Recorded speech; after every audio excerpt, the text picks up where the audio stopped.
All right, you have now successfully been managing your woman through your birth experience, whether that was straight up, no painkillers, or yes, with the epidural, and this is a vaginal birth, and it's time to deliver the baby. She's dilated and ready to rock and roll, all right? At this point, your OB will be, they are pretty much, coming in at this point. Your midwife will be coming in at this point. Whoever's catching the baby is going to be pretty much here at this point, and you, all right? So, of course, let's just chat about a couple things before we get to the baby coming out and exactly what happens. One thing I want to share with you and talk to you about is your perspective, your philosophy on staying north or going south. Meaning, are you into watching the baby come out? Are you not into watching the baby come out? Are you somewhere in the middle? I've connected with dudes on all spectrums here, and I want to share with you a little guidance, okay, and philosophy. All right? Let's just say you are really not into watching this baby come out. Okay? You are freaking out. You've heard your friends tell you stories about it. You're not into it at all, and fine. Okay? My guidance is, if you're really in this no way do I want to see this baby come out of my woman's vagina camp, fine. And you may want to consider not talking about it so much, right? If you're verbal about it, if you and the guys are no way, and it's a big conversation thing, my guidance is to slow down that kind of stuff, and also, for sure, to not really, even if you feel that way, you may want to hold back from expressing that to your woman. All right? And even if she's no way, I don't want you watching this baby come out of my vagina, okay? If she's on that page and you're both right, I'm not watching, let's just dig a little deeper, okay? Number one, she's already self-conscious about the baby coming out of her vagina because she's heard so many horror stories, and it's, they don't look at you the same, and all this stuff, and you are, corroborating, I think is the word, right? That is true. And we really want to be careful here with the messages that we're talking and saying to our woman about her vagina. For real, all right? If you're giving her the message that this is gross, disgusting, I don't want to see this, essentially, we're telling her vagina's ruined. It's no good anymore. And you're not going to be able to look at her sexually anymore because you're seeing a baby come out of her vagina, which ultimately means you're not having sex and intercourse and intimacy with the whole woman. You're just interested in her vagina, okay? And look, dudes on the road of delight have a different perspective. A lot of these despair guys, they are all about how nasty and ruined the vagina is, and it's no good, and it's not sexy, and no wonder their women don't want to have sex with them, because we spent all this time and we were very adamant and very no way, it's gross, it's this, it's that. A lot of energy towards the fact that her vagina is no good. So even when the doctor says yes, you think she forgot that you're telling her how nasty her vagina is after birthing a baby, which she was designed to do? So, look, again, everything I want is for you to be up here with intimacy. The hero dad philosophy is your vagina is great, baby. You want to squeeze this baby out of your vagina? Amazing. Let's do it. Whether you're so gung-ho about it or not, then just don't say anything and be look, you totally got this. Absolutely. If anything, I would just shut the hose off of the negative stuff. Right? Especially if she's no, I don't want you to see it. She's already has negative stuff in her mind about her vagina and birthing the baby and sexuality and being sexy. being, forever is a long time. We're talking about being in a committed relationship while raising kids and, desiring to be around for a long time and having a respectful, fun, relevant relationship, for the long term, for the next 50 years, 60 years. I mean, it's a long time. And, again, like a lot of these despair dudes are the ones complaining that they don't get sex and they don't have intimacy and the woman doesn't want to. And there's a very high odds and link to the fact that they were like, no way, yuck, gross, blah, blah, blah. It's time to mature up, man. I'm just saying, okay? Yeah, I mean, you didn't go to doctor school. You don't want to see blood and guts and all of that. So, okay. And we're not talking about that. We're talking about your woman's vagina. And I'm here to say sex after kids, it can be super duper amazing. You come through this thing together as a team and you kind of matured up and you were slowing down the ew, yucky stuff. And I don't want to take away from, people's fear and all of that. And I'm here to say, as a grown, mature man whose woman is having your baby, maybe it's time to look at it from a different perspective, okay? At least be open to a different perspective. That your woman's vagina is going to be just fine. Okay? And yes, there are some circumstances where it was a traumatic birth. There's so many places with, again, if she's a standard issue, regular, normal, relatively healthy woman with some Kegel exercises and pelvic exercises, she'll be right back rocking and rolling. I mean, a vagina is made to deliver a baby. They don't get ruined, dude. They don't get ruined. They work just fine, for real. So again, I'm just trying to help you to see from a different perspective and this road of delight. A lot of dudes, it again, from the back end of the industry, I hear the stories behind the scenes. Dudes, they stop having sex with their wives. Like, it's such a turnoff, and it's this major problem in a lot of relationships. Why? Everything's cool. Her vagina's fine. Again, a lot of the time it's us. And a lot of the time it's just think about it. That's more of a elementary school, high schoolish, ew, not a mature adult man who's like, this is a natural process of human beings and we just had a baby and, wanting to have intimacy in your life. We can do a little better than the ew, yucky. That's kind of a high schoolish type of perspective, right? And if that's what you want, a lot of the high schoolish up here in the brain and a full-grown man, these are the dudes in despair, right? Today we need to get to the next level of maturity where, okay, it is what it is, all right? Look, I know a couple of dudes personally that had an issue after and they worked it out. They had more kids, so clearly, having no sex for them wasn't working in their world. And they liked the intimacy and connection, which I certainly think is part of the rainbows and butterflies.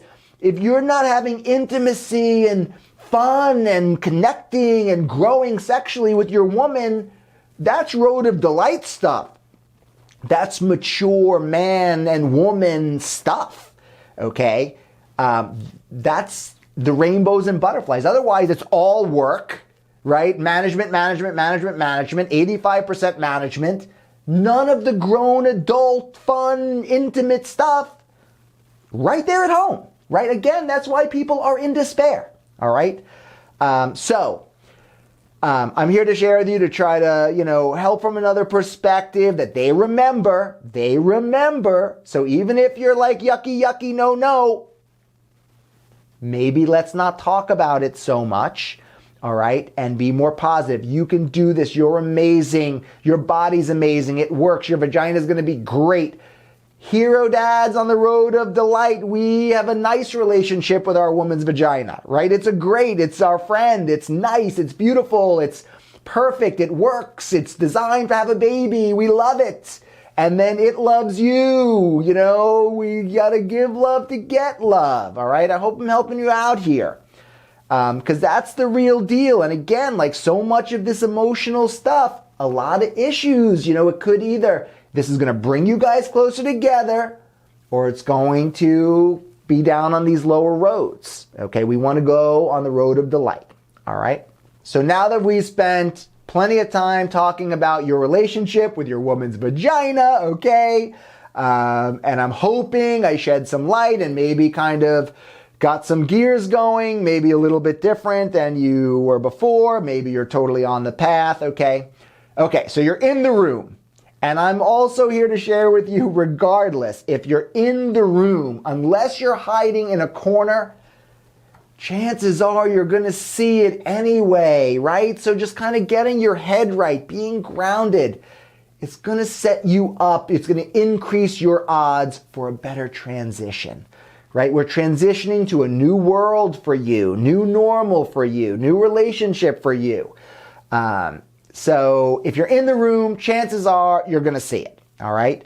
And depending if you're in a birthing center, her position, where she's birthing, there's going to be more options than in a hospital setting. And at home, there's more options. Like literally, she could be squatting. She could be in a tub.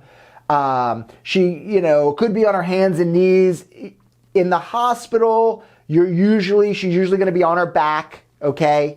And usually her knees are going to be up, all right?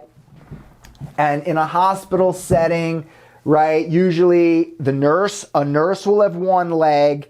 You will typically, if you're involved at all, will have the other leg, right? And your woman is bearing down and squeezing. So then what's going to happen is the baby's head is going to crown, just like we talked about in the car. The head is going to crown, your OB, your midwife, they're going to get in there and they're going to get to turn the baby, bring the shoulders out, deliver the baby. That's what happens, okay? Now that can take, 15 minutes. It can take an hour, from her. Every woman is different, like the whole process until the baby's head really crowns and is ready to come out, all right? So when the baby comes out, this hour, when the baby comes out, is called the golden hour, all right?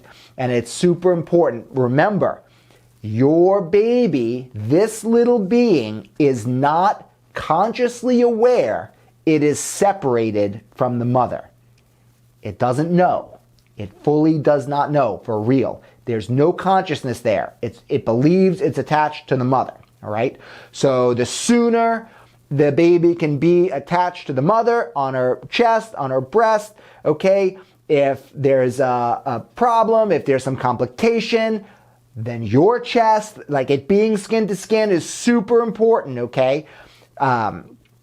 For the bonding, for the baby's heart rate, blood sugar, temperature, all of these things are going to help to be balanced when they're skin to skin, especially in this first hour. All right. And hospitals know this. Everybody wants that to happen unless there's a circumstance where it can't happen. All right. So the baby comes out, goes on mama's chest. All right. And then they will give you the opportunity to either cut the cord or not. It could be a once in a lifetime situation. My guidance is why not? If it's a once in a lifetime, if you're into it, it's a neat experience. I mean, it could be, unless you think it's totally gross. And you don't need to figure out where to cut or any of that stuff. They'll clamp it and give you a scissor if you want to do it. All right. With that, let's just chat for a second about delayed cord cutting. And delayed cord cutting is usually about 1.5 minutes. And a lot of hospitals have adopted delayed cord cutting. Delayed cord cutting ultimately just gives your baby an extra 1.5 minutes, even though they're outside, of blood and nutrients and oxygen, all of it from the placenta, because it's still attached, right? So instead of the baby coming out, cutting the cord, they would wait 1.5 minutes. The baby would get all that extra stuff, and then you'd cut the cord. Okay? That happens a lot just in general in hospitals. You can ask, hey, are we going to do delayed cord cutting? then maybe something you might think is a good idea. It does happen a lot now just as routine, although something, you may want to talk about. The only other thing with delayed cord cutting is if you were planning on saving stem cells, okay, because you let all the nutrients and a lot of the blood out of the placenta, if you're storing the stem cells, which they extract from the placenta and the cord, there will be less of them. Although right now, my understanding from talking to these folks who do that for business, for their business, there is still enough to harvest. Although if you are planning on saving the stem cells, then that is also a good question you can ask your rep, right? You'll have a rep. If you planned on saving the stem cells and all that, you'll have a rep that you've been working with and you could ask them that question, all right? So the baby comes out, they put the baby on mama's chest, they wait a couple of minutes, a minute and a half, you cut the cord or not. If you're gonna cut the cord, it is a thick fibrous cord, man. What did I know? I thought it was like a ribbon cutting. No, it doesn't work that way. It's, it's a thick fibrous cord. Of course, it's been supplying all the nutrients. It has to be that way. Okay, so you decide to cut the cord or not. The baby's on mama's chest. It's looking for the boob already. The sooner it gets to the boob, the better it's going to feel safe and secure, its needs met and all of that, okay? When the baby comes out, they're going to do an APGAR score within the first 5 minutes of life. Okay, APGAR is an acronym, and essentially the APGAR score is really just a little test to see, these categories on how well your baby made it through the birth process. All right, and let me just tell you what APGAR stands for. A stands for activity, okay? If you're looking in the manual, page 54. A stands for activity, right? Are they moving normally? They're looking for normal, relatively normal, standard issue baby stuff. So activity, right? Are they moving normally? Number 2, pulse. Is their pulse? Is it balanced out? Is it in normal range for a brand new baby? Okay. G is for grimace reflex. A grimace reflex is a neurological reflex, right? They're going to run a little thing up the baby's foot. The feet should come out, okay? Neurological reflex. Appearance. How do they look? Do they look jaundiced at all? That means yellow or anything like that, which could indicate some other kind of stuff going on, okay? And R is respiration. How's the breathing? Is the breathing normal and easy and all of that, okay? So 2 points per category, all right? And 2 points per category, 10 being the best score. I'm here to share with you, mostly no babies get a 10, usually 7, 8, 9. I mean, these are really good scores. Lower doesn't mean there's a problem. They'll recheck it again within the first 5 minutes. If they check it, they don't like the score, they're going to recheck it again. Okay, that's the first thing that's going to happen. Another thing that can happen in most hospital centers, antibiotics on the eye, vitamin K shot for clotting, and the antibiotic, that's for, if your woman had any kind of vaginal, maybe an STD or some kind of problem like that, a viral thing, they don't want to, the baby to get into their eyes, okay? So that's why they do the antibiotic ointment, and both of those things, the vitamin K shot and the antibiotic ointment, you can tell them not to do it. Again, we were like, should we do these things? Should we not do these things? It's a mommy, daddy. Ultimately, the antibiotic stuff goes away and the vitamin K shot, depending on where you're coming from, how crunchy you are, all of it. I don't know. It's a tough one, and that's a real mommy, daddy. We did it. We were like, okay, just do it. I mean, some of these things are not so harmful and it doesn't need to be so stressful. And we just kind of surrendered to the fact that that was what happened. Again, you could have a totally different opinion on that, okay? However, they did it to our kids and it turned out to be okay. The other thing that they're going to do, and they can do all these tests, okay? The APGAR, the shot, all these things can be done with the baby on mama's chest, okay? She could have contact with this baby the whole time, no problem, and they can do all these things.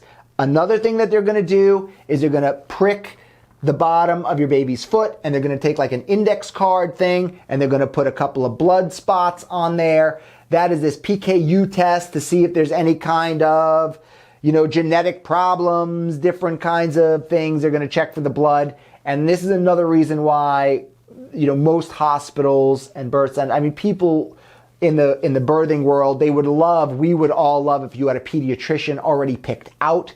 In which case that PKU test, that's going to be sent to the pediatrician because it takes a couple days, I guess a week or so. I don't know the exact time frame, but they send that to your pediatrician who would then, tell you about the results of that. All right. So ultimately, this is what's happening right away. In this conversation that we're having, there hasn't been much talk of dad holding the baby, right? It's the first hour, like mom, baby and mama connected. I've already been kind of bringing up to consciousness level that your kid doesn't know it's separated from mama, right? So, look, everything we're talking about here is being connected and involved and relevant and all of it. And I just want to let you know, yes, first of all, you're going to be holding this baby and having plenty of time and connecting and bonding. And just so you know, if you don't get to hold the baby right away and it's right on mama's chest, it's really okay. I know you want to hold the baby and you're going to hold the baby and change the baby and take care of the baby and you're all in and all of it. And coming from the knowledge that it doesn't even know it's separated from the mom and it's freaking out a little bit. It's born and the lights are bright and, the sounds are loud and, again, like they're looking for us to feel safe, that their needs are being met. So it's okay if the baby is just on mom. You're right there on the bed, touching it and holding it and rubbing it and snuggling with them. And it's okay. Okay. Just from our perspective, you don't get to hold it right away. Not to say that, there is a very high odds that you will get to hold the baby sooner than later because about 15 minutes after the baby is born, okay, and your woman can have the baby on her chest when this happens, but in the excitement, they need to deliver the placenta, right, which happens about 15 minutes after the baby is born. So on one hand, the baby can be on mama's chest, or they can give you the baby at this time. Again, shirt off, skin on skin. So you hold the baby while they deliver the placenta. And what that would look like is this. They're going to pick her tush up, your woman's tush up. They slide under this like tableclothy looking thing. It's like a medical, sheet thing. And there's like a pouch in the front, right, of her legs, so it's under her tush. Delivering the placenta is usually not so difficult in most cases. They might massage her abdomen, okay? She might need to bear down a little bit, and they deliver the placenta, okay? And it goes into that little pouch. And at this point is when, if you were going to store stem cells or donate them or any of that stuff, they take the placenta and the cord that's left, and that's what the nurses, the hospital knows what to do, what to put in. They put it in a kit and they give it to the right people, where it's supposed to go. Ultimately, storing the stem cells is insurance. It's insurance. If you like insurance, save the stem cells, okay? A lot of people are helped by the stem cells. And, if you're asking this guy, if you have the means, it's not going to take food off the table. It's really something to consider, right? It's insurance. And please don't quote me on the prices, although it's typically these days about $1,000-ish, to get the process rolling, and then it's a yearly fee of a couple $100 to keep it going. All right. We didn't do it at the time. If I could go back, we would have. So you'll decide whether you're doing that or not. If yes, the nurses will know. They'll take the thing and they take it and they give it to whoever it's going to. All right? All right, so they deliver the placenta. So now, after that, you're holding the baby, right? You could be holding the baby through that process and snuggling with your little baby. Your little baby. Right, it's so exciting. The energy is going to be up, God willing. It is like a smooth delivery and all of that, okay? And you're hanging out now, right? So within that hour, towards the end of the hour, within that time frame, they're cleaning up the room. There is some blood and, stuff, right? They're cleaning up. The nurses are cleaning up and you guys are starting to calm down and the excitement and all of that. And you'll either, they'll clean up and you're going to be in that same room if the labor room was the recovery room, or you'll be getting ready to, once they have a recovery room, move to the recovery room. And in the meantime, some other things that happen. First of all, mostly today, they won't take the baby out of the room, so the baby will be with you, okay? And after that hour or so, again, depending on what hospital or birth center, the baby will be in the room, but at some point, usually they'll give mama an hour with the baby on her chest. And at that point, the nurses will come. They're going to take the baby. They want to weigh it, right? They want to weigh it. They want to measure it. They want to do little footprints, little handprints. That stuff is going to happen, all right? They'll wipe it down a little bit. And so yes, in the movies, they give this clean little baby. It's going to be covered in this stuff called vernix. It's kind of a Vaseline. Look, to get the baby out, it's covered in a natural lubricant. It's good for their skin. There's nothing wrong with it being on their skin if they're not washed spotless right away. No problem. You and I both know it's good for their skin. It's protecting their skin. So, if they're not like totally spick and span and it's your baby and it's covered in stuff, so fine. That's part of the process, all right? After they weigh it and measure it and all of that stuff, then you're really just hanging out, okay? Until either you're in that same room or they move you to a recovery room, all right? So at this point, it's kind of wrapping up the birth situation, okay? We've pretty much covered all the different circumstances, barring any real unique emergency stuff. She's either going to deliver this baby vaginally, without an epidural, totally crunchy like that, or with an epidural like that, and or a C-section, planned or otherwise. Those are the ways that your baby will get to you, all right? And I pray that you have the healthiest, smoothest delivery experience, okay? And you are so poised to, facilitate and bring more calm and understanding and being grounded and knowing what to do. You're only increasing the odds of a smooth transition from womb to your arms with all of your know-how, knowledge, big picture view of kind of how this whole thing flows. Okay? So next, let's talk about the recovery room and what's happening in recovery.